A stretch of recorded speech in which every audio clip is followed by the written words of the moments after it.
दोस्तों, आपने धार्मिक आश्रमों के बारे में तो अवश्य सुना होगा। ऐसे आश्रम जिनमें धार्मिक शिक्षाएं और अच्छे जीवन जीने की कलाएं सिखाई जाती हैं। इन्हीं आश्रमों में एक प्रमुख आश्रम है ब्रह्मा कुमारीज। ब्रह्मा कुमारीज में बहुत लोग, बहुत पुरुष और महिलाएं आपको ऐसे मिल जाएंगे जिनके द्वारा बताए गए उन अच्छे सत्मार्गों पर चल के किसी की भी जिंदगी बहुत बढ़िया और बेहतरीन हो जाए। दोस्तों, आज के मामले में होता ऐसा है, ब्रह्मा कुमारीज का एक आश्रम होता है और उसी आश्रम में रहने वाली दो सगी बहनों ने एक दूसरे के साथ मिलकर एक साथ एक कमरे में फांसी पर लटक कर जान दे दी। और उन्होंने अपने सुसाइड नोट पे कुछ ऐसा लिखा जिसको जानकर हर कोई दंग रह गया। आखिर ये क्यों हुआ और कैसे हुआ?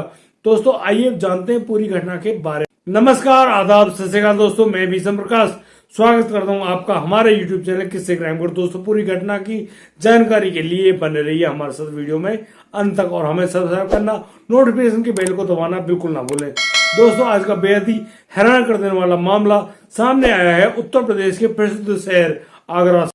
आगरा में एक ब्रह्म कुमारीज का आश्रम होता है और इसी आश्रम में रहने वाली दो बहनें, जिनमें एक का नाम एकता है और दूसरी बहन का नाम शिखा है। उन दोनों बहनों ने सन 2005 में ब्रह्म कुमारीज के आश्रम से जुड़ने का फैसला लिया और फिर वो लोग अपना घर बार छोड़कर ब्रह्म कुमारीज के इन आश्रम में आकर रहने शुरू हो गई।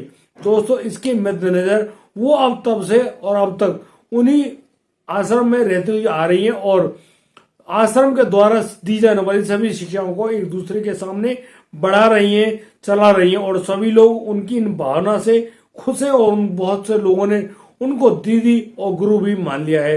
लेकिन इन दोनों बहनों ने रात को 11 बजे अपने भाई सोनू के फोन पर एक व्हाट्सएप किया। उस व्हाट्सएप में एक सुसाइड नोट था, यानी कि उसमें कुछ लिखा हुआ था, जिसको जानकर वे भाई बहुत ज्यादा परेशान हो गया और रात को 11 बजे ही अपना घर छोड़कर सीधा आ पहुंचा उस ब्रह्म कुमारी के आश्रम में। और दोस्तों, यहाँ पर वह अकेला नहीं था, उसके साथ पुलिस थी। और पुलिस जैसे ही उस ब्रह्म कुमारी के आश्रम के दरवाजे को खुलवाता है और वो सीधे उनके कमरे में पहुंचती है, तो वो पाती है पुलिस कि वहीं उनके कमरे में फांसी के फंदे पर, जो कि कमरे के अंदर लगाए पंखे के कुंदे में अटका हुआ था, उसी फंदे से दोनों बहनों ने फांसी लगा रखी और अब वो बिल्कुल मृत हैं।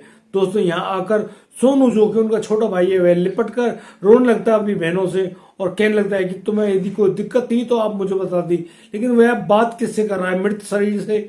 दोस्तों, यहाँ पर पुलिस के समझाने बुझाने पर सोनू को तो पीछे हटा दिया जाता है और फिर दोनों बहनों के शवों को उन फांसी के फंदे से उतारकर और फिर उनको हॉस्पिटल भेजा जाता है और फिर उनके पोस्टमार्टम की तैयारी हो रही होती है।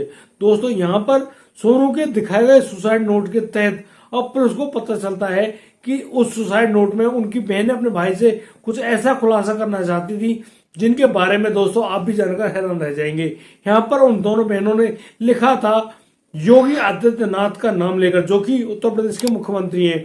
उनके पास उन्होंने एक खास संदेश भेजा और उनसे कहा कि इन कर्मचारियों को, जिनके आश्रम में हम लोग रहते हैं, इनके साथ कुछ ऐसा बुरा होना चाहिए, इनको ऐसी सजा अवश्य मिलनी चाहिए जैसी कि धर्मगुरु आसाराम बापू भी कुछ महिलाओं और लड़कियों के साथ दुष्कर्म करने के दोषी पाए गए थे और उसी जुर्म में वो अब सलाखों के पीछे हैं। यहाँ पर उन दोनों बहनों ने उस सुसाइड नोट में लिखा था कि हमारे साथ इसी आश्रम में कार्य करने वाले जो 4 कर्मचारी, जिनके नाम भी उस सुसाइड नोट में दिखाए गए हैं, उनके तहत पुलिस को बताना चाहती है कि इन लोगों ने हमारे साथ बहुत ज्यादा जाति की है, यानी कि हमारे साथ दुष्कर्म करने जैसी प्रक्रियाओं को करने में इन्होंने पूरी कोशिश करी है और हमने जैसे तैसे अपनी जान को बचाया। लेकिन फिर भी इन लोगों ने हमारा पीछा नहीं छोड़ा और लगातार ये अपनी गंदी नजर हम पर बनाए रखते हैं और हमें आते जाते और कमरे में रहते हुए हम पर गलत नजरें लगाए रहते हैं। हम लोग जाएं तो जाएं कहाँ? हमने कई बार इस बारे में भी शिकायतें करी हैं, लेकिन इन शिकायतों का कोई भी निपटारा नहीं हो रहा है। दोस्तों, इस पूरे सुसाइड नोट को जैसे पुलिस के पास पहुंचता है, पुलिस अब संज्ञान लेती है और सही सोचते हुए अब उन अपराधियों की धरपकड़ में जुट जाती है और पुलिस इसमें कामयाब भी होती है। वह 2 अपराधियों को पकड़ने के बाद उनको जेल भेज चुकी है और 2 अन्य युवकों की तलाशी में लगातार छापेमारी की जा रही है। वो चारों अपराधी आगरा से बाहर रहने वाले हैं, यानी कि वो आगरा के रहने वाले नहीं है, वो बाहर कहीं के रहने वाले हैं। और वो लोग ब्रह्मा कुमारी के जो उस आश्रम में अपनी सेवाएं दे रहे होते हैं।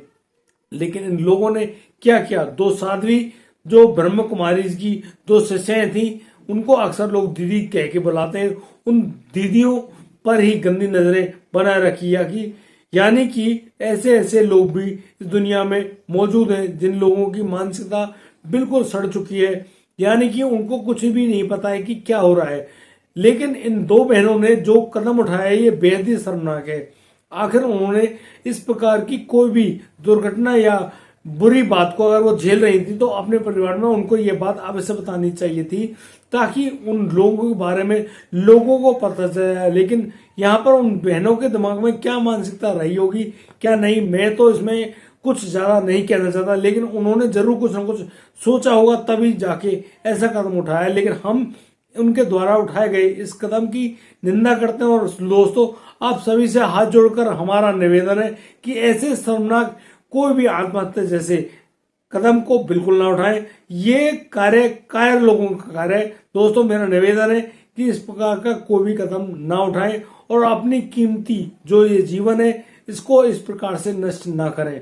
और दोस्तों, यदि आपको हमारी वीडियो और टिकी जानकारी अच्छी लगी हो तो आप हमें लाइक करें, कमेंट करें, शेयर करें और हाँ, सब्सक्राइब करना बिल्कुल ना भूलें। दोस्तों, अब दीजिए मुझे इजाजत, मिलता हूं कल रात 8 बजे। तब तक के लिए आप बढ़िया रहें, बेहतरीन रहें, अपने परिवार का बखूबी ख्याल रखते रहें।